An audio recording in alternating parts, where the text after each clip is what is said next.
Hello everyone, अगला topic है हमारा मल्टीप्लिकेशन ऑफ मैट्रिसेस। पिछले टॉपिक में हम लोग एडिशन ऑफ मैट्रिसेस के बारे में पढ़े थे। ठीक है, तो मल्टीप्लिकेशन ऑफ मैट्रिसेस में सबसे पहला है कि सिंपल सा है, multiplication of A matrix bye a scalar और ए कांस्टेंट। यानी कि अगर किसी भी मैट्रिक्स में हम लोग किसी स्केलर या किसी कांस्टेंट से मल्टीप्लाई करेंगे तो वो कैसे करेंगे। तो एग्जाम्पल के लिए कोई भी मैट्रिक्स ले लेते हैं ए, इसका एलिमेंट है आई जे और इसका ऑर्डर है m इंटू एन। और अगर अब हम लोग को इसको किसी कांस्टेंट या किसी स्केलर का मतलब कांस्टेंट ही होता है, किसी कांस्टेंट जैसे मान लेते हैं हम लोग के, है ना। तो अगर हम लोग को के से ए में मल्टीप्लाई करना है तो वो हम लोग कैसे करेंगे उसके बारे में देखेंगे हम लोग।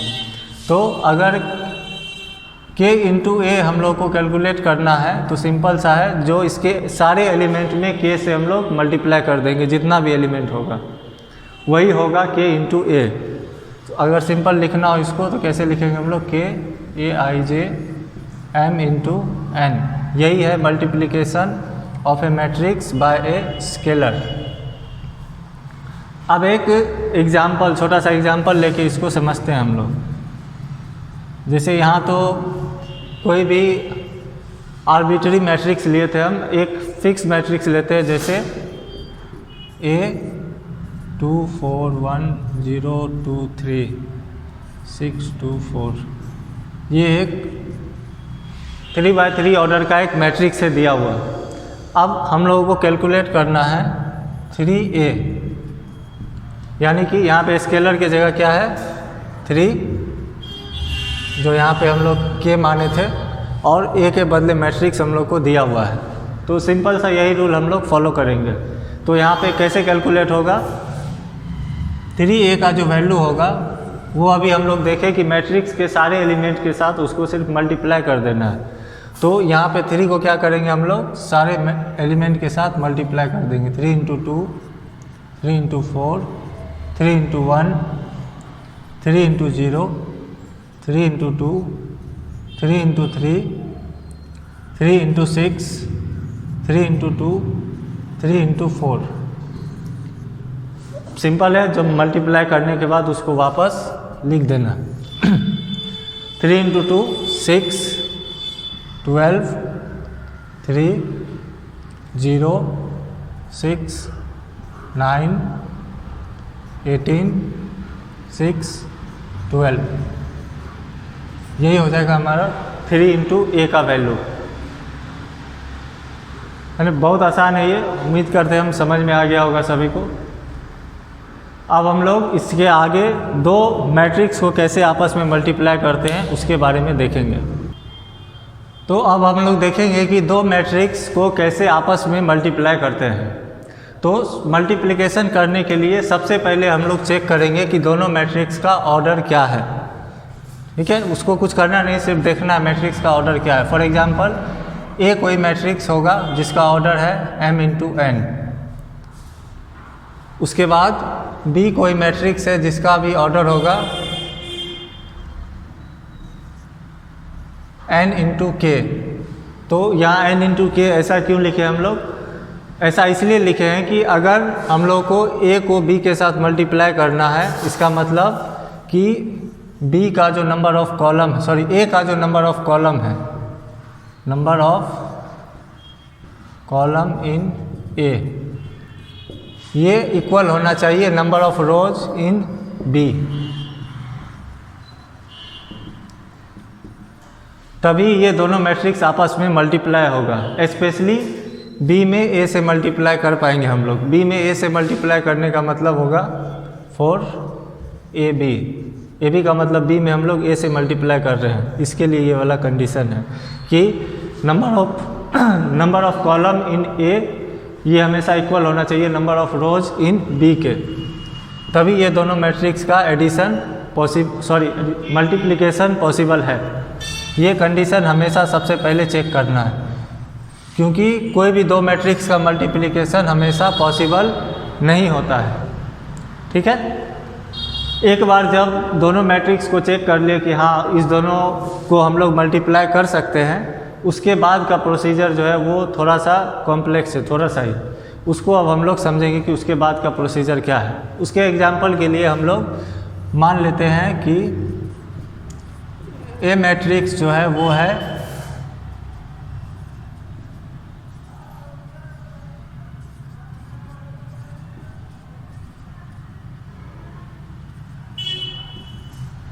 ये मैट्रिक्स का ऑर्डर है 2/3 का, ठीक है।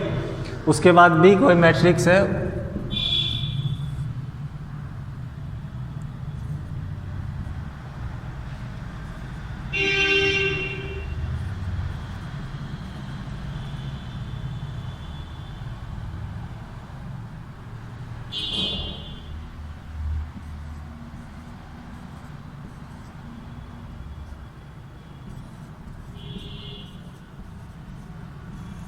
बी के मैट्रिक्स का जो ऑर्डर है वो है 3 रो 2 कॉलम, यानी 3/2 का।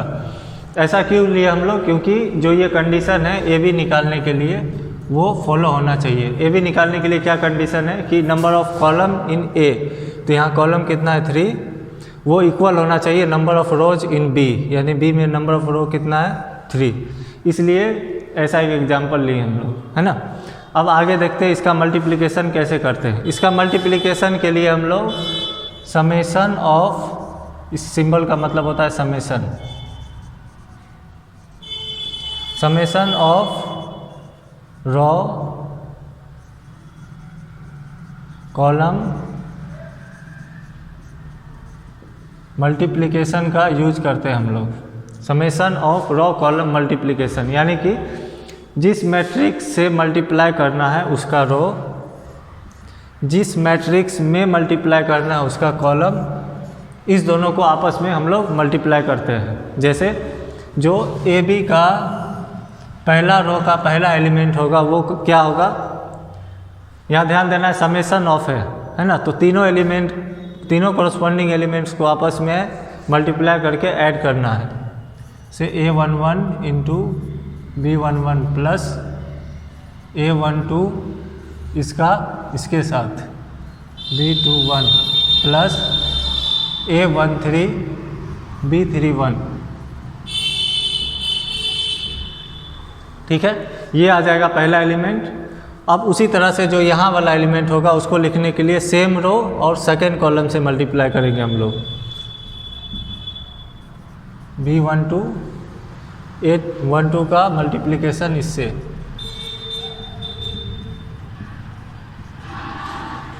A13 का मल्टीप्लिकेशन 32 से, है ना।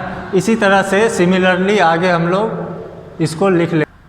अब आगे क्या होगा, ये रो होगा और सिमिलरली ये कॉलम, फिर से ये कॉलम, है ना। इसी तरह से हम लोग उसको लिखेंगे। तो जिस तरह से देखे थे हम लोग, ये रो और ये कॉलम को मल्टीप्लाई करके लिख दिए हम लोग, फिर इसी तरह से ये रो और सेकंड कॉलम को मल्टीप्लाई करके यहाँ लिख दिए हम लोग, है ना। तो यहाँ पे ये भी देखने के लिए है कि जो मल्टीप्लाई करने के बाद जो मैट्रिक्स का ऑर्डर आएगा वो कुछ इस तरह का आएगा। जैसे ए का ऑर्डर है 2 इंटू 3, बी का ऑर्डर है 3 इंटू 2, यानी कि जो कॉमन है, जो इक्वल है, जो सबसे पहले देखना है हम लोग को, उसको हम लोग रिमूव कर देंगे। तो ए बी का जो ऑर्डर होगा वो होगा, इस दोनों को रिमूव करने के बाद वो होगा 2/2, यानी कि जो ए बी मैट्रिक्स आया है हमारा उसका ऑर्डर क्या होगा 2/2। यहाँ पे दिख भी रहा है कि इसका ऑर्डर है 2/2, है ना। यही होता है मल्टीप्लिकेशन ऑफ 2 मैट्रिसेस। अब एक एग्जाम्पल लेके हम लोग इसको देखेंगे कैसे, एक एग्जाम्पल लेके देखेंगे हम लोग अब इसको कैसे सॉल्व करते हैं। लेकिन मल्टीप्लिकेशन के लिए जो सबसे पहला कंडीशन है वो ये ध्यान रखना है, जिससे मल्टीप्लाई करना है उसका नंबर ऑफ कॉलम, जिसमें मल्टीप्लाई करना है उसके नंबर ऑफ रोज के इक्वल होना चाहिए। सबसे पहले ये देखना है। जब ये सेटिस्फाई है, वेरीफाई है, उसके बाद हम लोग क्या करेंगे, summation of row column multiplication, यानी कि जिससे मल्टीप्लाई करना उसका रो, जिसमें मल्टीप्लाई करना उसके कॉलम के साथ कॉरस्पॉन्डिंग टर्म्स को मल्टीप्लाई करके उसका सम, जो यहाँ पे लिखा हुआ है, उसी तरह से यहाँ के लिए ये वाला रो और सेकेंड कॉलम उसका सम, फिर नीचे वाले एलिमेंट के लिए सेकेंड रो फर्स्ट कॉलम यहाँ पे लिख दिए, फिर सेकेंड रो सेकेंड कॉलम यहाँ पे लिख दिए। ठीक है, अब एक एग्जांपल लेके देखते हैं कि कैसे करते हैं हम लोग मल्टीप्लिकेशन। अब यहाँ पे एक एग्जांपल लिए हम लोग कि ए कोई मैट्रिक्स है जिसका ऑर्डर है 2/3, बी कोई मैट्रिक्स है जिसका ऑर्डर है 3/2। हम लोग को फाइंड करना है कि ए बी क्या होगा, है ना। सबसे पहले ए बी निकालने के लिए क्या चेक करेंगे हम लोग कि number of columns of A equal है या नहीं number of rows in B के, है ना। तो यहाँ पे number of columns in A का वैल्यू क्या है 3, यहाँ number of rows in B का वैल्यू क्या है 3, यानी कि ये दोनों इक्वल है, तो ए बी निकालना पॉसिबल है। ठीक है, अब सिंपल से ए बी निकालने के लिए हम लोग summation of raw column multiplication का यूज करेंगे, रॉ कॉलम मल्टीप्लिकेशन का यूज करेंगे। तो क्या करना है इसमें, ए का पहला रो उसको मल्टीप्लाई करना है बी के पहले कॉलम से, तो क्या हो जाएगा 1 × 0 प्लस 2 × 4 प्लस 3 × 1। ये हो गया हमारा पहला एलिमेंट मल्टीप्लिकेशन करने के बाद जो मैट्रिक्स बनेगा उसका। उसके बाद इसी रो को दूसरे कॉलम के साथ, पहले कॉलम के साथ, उसके बाद फिर दूसरे कॉलम के साथ, तो क्या आ जाएगा 1 × 2 प्लस 2 × 6 प्लस 3 × 3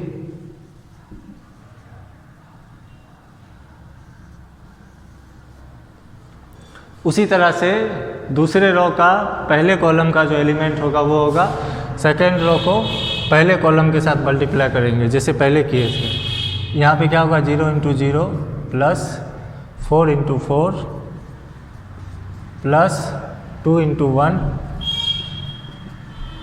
उसी तरह से फाइनल निकालने के लिए इसको सेकेंड कॉलम के साथ मल्टीप्लाई करेंगे, यानी कि 0 × 2 प्लस 4 × 6 प्लस 2 × 3।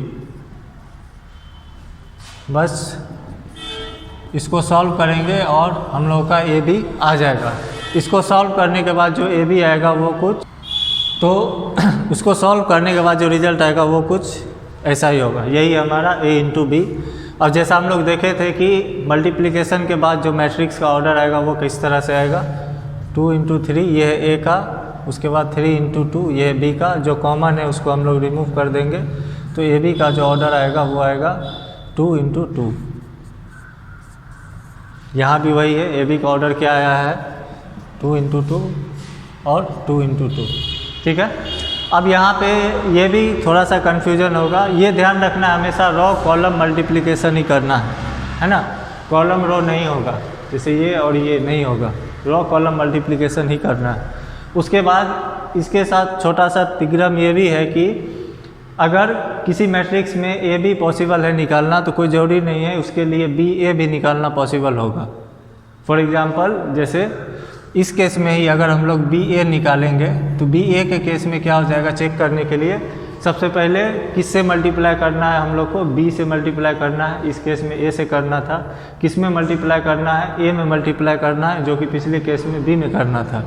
यानी कि ए बी के जगह बी ए निकालेंगे तो दोनों केस उल्टा हो जाएगा। तो अब क्या चेक करेंगे हम लोग, अगर बी ए निकालना है तो बी का ऑर्डर क्या है 3/2 और ए का ऑर्डर क्या है 2/3।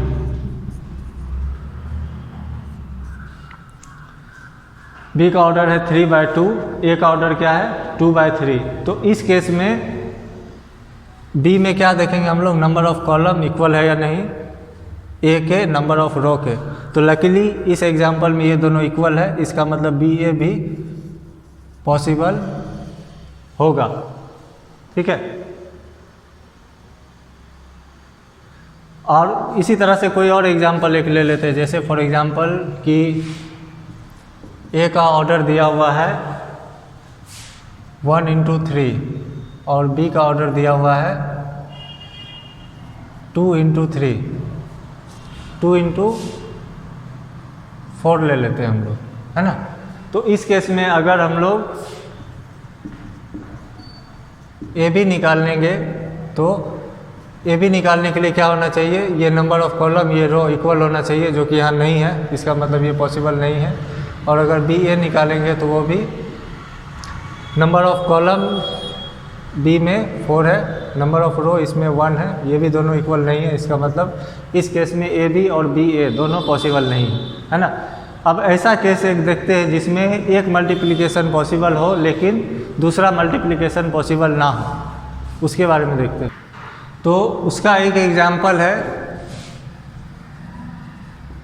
ए कोई मैट्रिक्स है जिसका ऑर्डर है 2/2, ठीक है, और बी कोई मैट्रिक्स है जिसका ऑर्डर है 2/3। इस केस में अगर हम लोग ए बी कैलकुलेट करेंगे,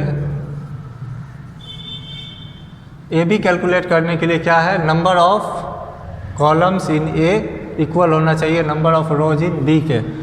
तो ए बी के लिए यहाँ दोनों कंडीशन सेटिस्फाई है, यानी कि ए बी पॉसिबल होगा, और इसका ऑर्डर क्या होगा, इसका ऑर्डर होगा, ये दोनों कैंसिल हो गया तो इसका ऑर्डर होगा 2/3 का, जो ये है। लेकिन अगर बी ए निकाले इसी केस में, है ना, तो बी ए निकालने के लिए बी का नंबर ऑफ कॉलम क्या है, यहाँ पे 3 है, और ए का नंबर ऑफ कॉलम क्या है, यहाँ पे 2 है, यानी कि ये दोनों इक्वल नहीं है। 3 डज नॉट इक्वल टू 2, इसका मतलब B A is not possible, यानी कि बी ए निकालना पॉसिबल नहीं है, ठीक है। तो ये एग्जांपल देख के हम लोग को समझ में आया कि मे बी अगर किसी भी दो मैट्रिक्स का मल्टीप्लिकेशन पॉसिबल हो तो उसका अगर ऑर्डर रिवर्स कर देंगे तो उसका मल्टीप्लिकेशन पॉसिबल नहीं भी हो सकता है ना, तो इसका ध्यान रखना। अब हम लोग देखेंगे कि मल्टीप्लिकेशन ऑफ मैट्रिसेस का प्रॉपर्टीज़ क्या क्या होता है। जैसे एडिशन में जो चारों प्रॉपर्टी था, यहाँ पे भी वही चारों प्रॉपर्टी होगा। तो पहला क्या था, एडिशन में हम लोग पढ़े थे कि addition of 2 matrices follow law of commutative, है ना। तो इस केस में कम्यूटेटिव लॉ फॉलो नहीं होता है। कम्यूटेटिव लॉ मल्टीप्लिकेशन के केस में कैसा होगा कि अगर a इंटू बी निकाले हम लोग तो वो इक्वल होना चाहिए b इंटू ए के, है ना। अभी हम लोग देखें कि a इंटू बी अगर निकाल ले हम लोग तो b इंटू ए निकलेगा भी या नहीं निकलेगा, ये पॉसिबल नहीं है ना, बोल पाना। इसलिए यहाँ पे लॉ ऑफ कम्यूटेटिव फॉलो नहीं होता है। अगला लॉ है law of associative.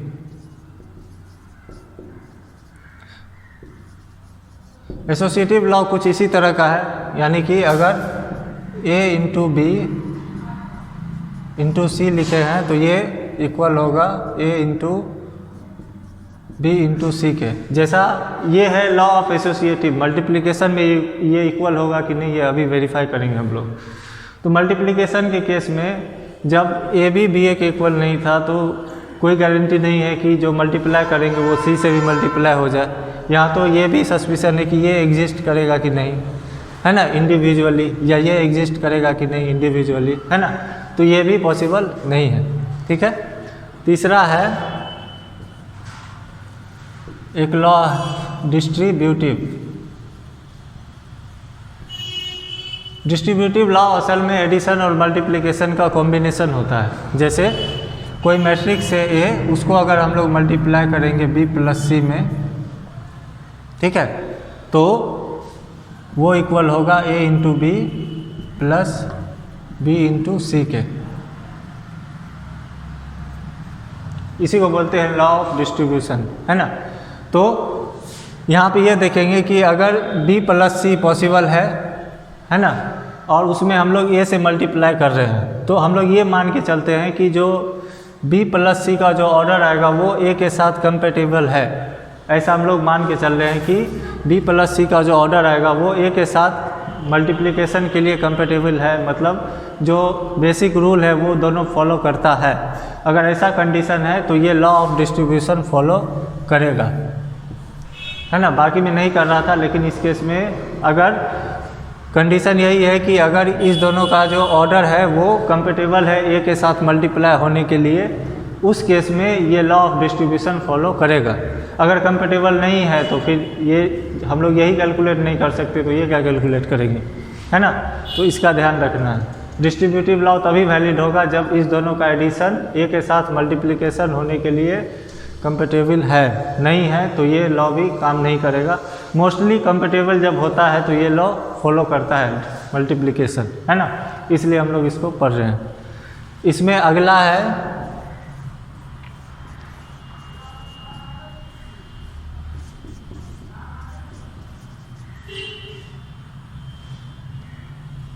Multiplicative identity. जैसा हम लोग एडिशन में पढ़े थे कि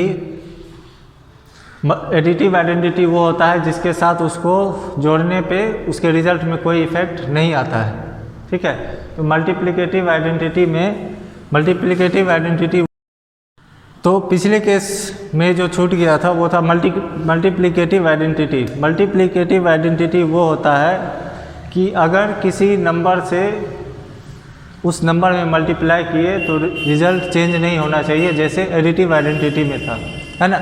जैसे फॉर एग्जांपल 5 कोई नंबर है, इसमें ऐसा नंबर से मल्टीप्लाई करेंगे ताकि रिजल्ट हमेशा 5 आए, है ना। उस केस में जो ये नंबर होगा ये होगा 5 का मल्टीप्लिकेटिव आइडेंटिटी। तो किसी भी नंबर के केस में मल्टीप्लिकेटिव आइडेंटिटी हमेशा 1 ही होता है। उसी तरह से मैट्रिक्स के केस में जो मल्टीप्लिकेटिव आइडेंटिटी होगा वो हमेशा आई होगा। जैसे ए कोई मैट्रिक्स है तो इसका मल्टीप्लिकेटिव आइडेंटिटी हमेशा आई होगा, क्योंकि आइडेंटिटी मैट्रिक्स को किसी भी मैट्रिक्स से मल्टीप्लाई करने पे जो रिजल्ट आएगा वो वही मैट्रिक्स होगा, है ना। क्लियर है। तो ये है मल्टीप्लिकेटिव आइडेंटिटी। और इसमें एक और छोटा सा टर्म होता है जिसको बोलते हैं हम लोग मल्टीप्लिकेटिव